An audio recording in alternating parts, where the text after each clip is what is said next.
everybody, welcome to Drive Thru Review 586. Today we're going to take a look at Sagrada. Now this is from Floodgate Games. It's coming out about now, and the idea behind this game is that players are going to be drafting different colored dice and placing them into their own sort of stained glass window and trying to build up the arrangement of dice in different ways to score the most points.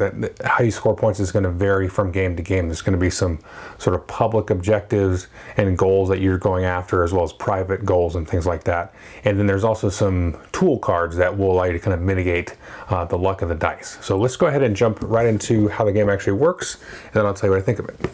Okay, here you can see a few things for the setup of the game. The first thing to note is each player is going to get a little stained glass window. These are nice thick cardboard here. They're going to get one in different colors.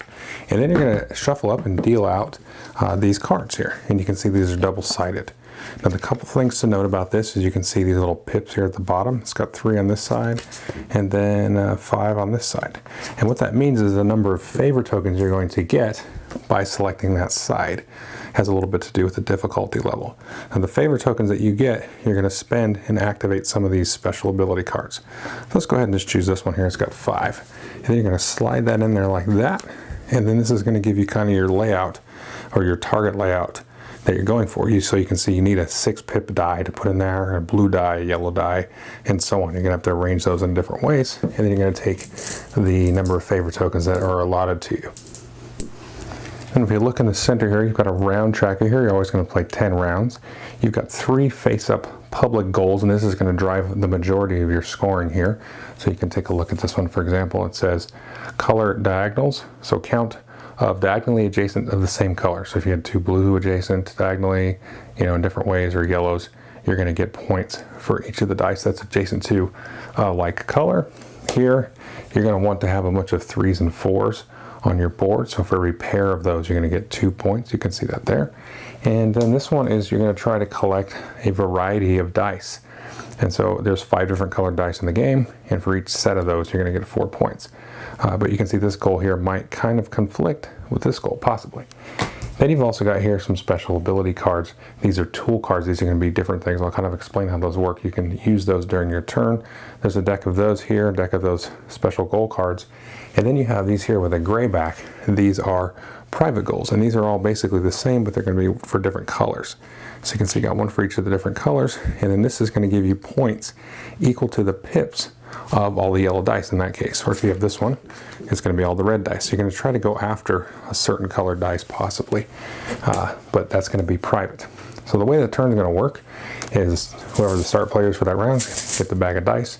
They're going to pull out a certain number of dice based on the number of players. So it's basically 2 per player plus 1. So if we're playing a 2-player game, you'd pull out 5 dice, and I pulled out 6.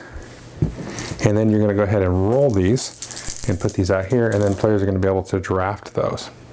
And I'll go ahead, I was going to make this comment in the review, but as you can see, the color of dice is very hard to mitigate in this game. That's the one thing you're going to have to really try to work around and draft around. There's not really a way to mitigate the actual dice that were drawn out of the bag, but there's abilities and things that allow you to re-roll or maybe turn a dice over and stuff like that.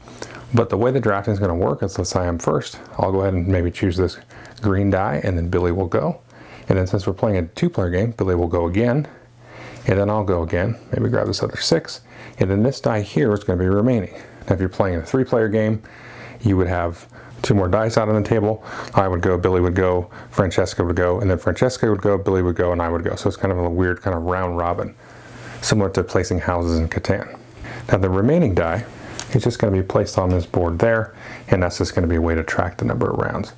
Now, in addition to drafting a die on your turn, you can spend one of these favor tokens optionally and activate one of these cards. So you can see these are the 3 abilities that we have face up. So for example, this one says reroll all dice in the draft pool. This may only be used on your second turn before drafting, so everybody gets a chance to draft. So the way that I would activate this, I would take and put one of my favor tokens on there, and the first player to do that for any of these, it only costs them 1. If somebody else wanted to come and do this later, they would spend these 2 and discard them back into the bag, and then that's how that would work. So each of these is going to cost 1 token to start, and then everybody else after that's going to be a little bit more expensive. This one allows you to move any dice that you have on your board ignoring the color restrictions. I'll talk about the restrictions here, and then this one is after drafting, you can flip the die to the opposite side. So mentioning the restrictions, let's talk about that. So on my first turn, I had these 2 dice here that I drafted. What are the restrictions? Well, first of all, you've got to place in a corner to start, and you've also got to match what's underneath. So in this case, I drafted a 1. I can go ahead and put that on there. Now the color doesn't matter, but in these other cases, the color does matter. That's the only thing that does. So I want to end up with a blue here. But once you get a die that is in a corner, then you start placing adjacent to any dice that you have pre-existing on the board. So I couldn't like jump up here and grab that 6. I have to kind of work out. And you've also got one other restriction here, is you can't have the same color orthogonally adjacent to a die, and you can't have the same pip number. So if I had like a 6 here, for example, I wouldn't want to end up placing that there because I know I need a 6 here, for example. And if I place this 6 here as a blue, that's tricky because I know I need a blue here, and you can't have colors adjacent or pips adjacent orthogonally. You can place diagonally, so if I put here this 1 green and I got another green die, that's not so bad because I can go ahead and place that there. You can place diagonally, and there's no really rules there, but this is a bad move as well because you can see I've got a 4 here, and I know I need a 4 there to place there, so I wouldn't want to do that. So basically, start from the corner, place adjacent orthogonally, diagonally, and then you want to make sure you don't have colors or pips adjacent orthogonally. And that's all the rules there is to it. And you're going to go along, you're going to fill up most of your board usually, and any empty spaces are going to be reduction in points. And then you're going to score points based on whatever goals were out, and of course the secret goal that you had in front of you as well. You're going to add up all those points. And as you go along, you're going to be filling up this board here. Once you get to the 10 rounds all the way across, just go ahead and flip that board over, and then each player has a little score tracker here, and then this will flip over to the 50 side, which hopefully you have scored more than 50 points because you usually need to do that to win. But that's it.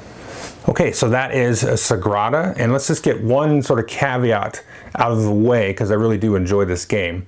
We ran into a little bit of an issue when we played it, and that had to do with kind of 2 things, and they kind of couple together. They kind of, one kind of begets the other. So for the first thing that I kind of mentioned during the walkthrough are the private goals here. You can see you get points for the pips on your yellow dice or your purple dice or whatever. So as you saw in the example, in that first round, I pulled out a bunch of blue dice. So there was only green and blue dice in that pull. There's a lot of dice in the bag. And so it's feasible, and I've seen it, where maybe you have the yellow bonus. And not a lot of yellow dice come out, and not enough come out so that other players have reason to pick them, even though they don't necessarily know you're going after yellow, to fulfill, you know, the different goals on their board. So you might get shafted a little bit in that particular goal, and somebody else might get a favorable amount of points. They might get very high numbers out of those, and they may be in a position to draft that. That's just a little bit of the luck that's involved there. Now, the other thing to know is you might start to deduce what somebody else's color is. And that's good because then you can kind of hate draft that if you've got a good spot to put it. But the rules mention that you can optionally take a die and optionally activate a special ability on one of the tool cards, but it doesn't say can you take a die and then you can't place it and then discard it. There's not really clarity there. And going on Board Game Geek, there wasn't really a whole lot of clarity there as well. And I would say that's just a variant that you could play with. So you could either say yes, you can take a die even though you cannot legally place it on your board and then discard it, or you could say you're not allowed to take a die unless you can legally take it. I don't really know that that makes that big of a difference to the game, honestly. It's just going to be the game's a little bit meaner or a little bit less mean, or I would say it's a little bit more interactive and you can be a little bit more aggressive or proactive in terms of preventing people from getting a die. So maybe you were getting kind of screwed on, you know, the primary goal or the private goal, and you know that Billy over there is going after purple. You're like, you know, I'm going to take this purple because it's a 6 and I'm pretty sure Billy's going after purple, so I'm going to take it and chuck it. And that just gives you that extra kind of layer to you know, to play around with in terms of your decision making. Now, just knowing that, and I think it's a little bit of a fault that it's not very clear, but in my mind, I can't really work out which is the best way to play the game. I would play it either way. I'd be happy. I'd probably like the fact that you could take and discard it. Now, forgetting all that, I would say the game's very, very fun. It takes about 30 minutes tops once everybody knows how to play. You can actually play it solo as well. I should have mentioned that. And I have tried it solo, and it's pretty fun. It's actually some cool decision making in terms of what you do with kind of the leftover dice, and because it adds points to the AI, so to speak. Any leftover dice go on the round tracker, so you don't want any sixes going on there. So that's kind of interesting as well. But yeah, there's good decision making. It's very, very quick, and the amount of decision making that is, in that tight time frame is really cool. Because you've got, the different goals, you've got to really work your way around this card here, and you can really just almost sometimes accidentally, you get kind of so caught up in scoring one of the goals or something, you realize that, well, if I do this here, then I'm really going to not be able to place a die there, but that's only, -1 victory point. How bad is that going to affect me? And then as over the course of the game, as you start to fill up the board, it gets tighter and tighter and tighter, and then these tool cards become more and more important. And you've got to really keep an eye on, what tools are out there and how you're going to be able to sort of maneuver. So there's a lot of different ways to play around. Sometimes it'll allow you to jump a die, over to an empty spade and not be adjacent. So then it gives you kind of two avenues, and that's really interesting to play that way, because you don't have to grow out of the same spot. You can kind of grow in different directions, and that's really cool. The game looks great. It's really cool. The pieces are nice and big and thick, and the dice are nice colored translucent dice. So if nothing else, you get a whole bunch of cool dice for a pretty good deal. But I really would recommend the game, and I would just say, just kind of know those little caveats going in so you don't get frustrated with it. But I would still recommend the game even with that kind of unclarity there. But really, the one key I would give you is really watch out for the colors, because there's not a lot of ways to mitigate that initial draw out of the bag, because the colors are what the colors are. Now, once they're on your board, once the dice have rolled, you can mitigate those two areas, but the actual colors coming out, that's going to be tricky, and that's not always going to necessarily be fair. But there's enough else going on in the game that I think it's almost kind of nice to have that little bit of a anvil over the back of your head, because it just adds that little bit of edge to it as well. So I think folks are going to kind of vary, but again, the game plays so quickly that I don't really think it's a problem.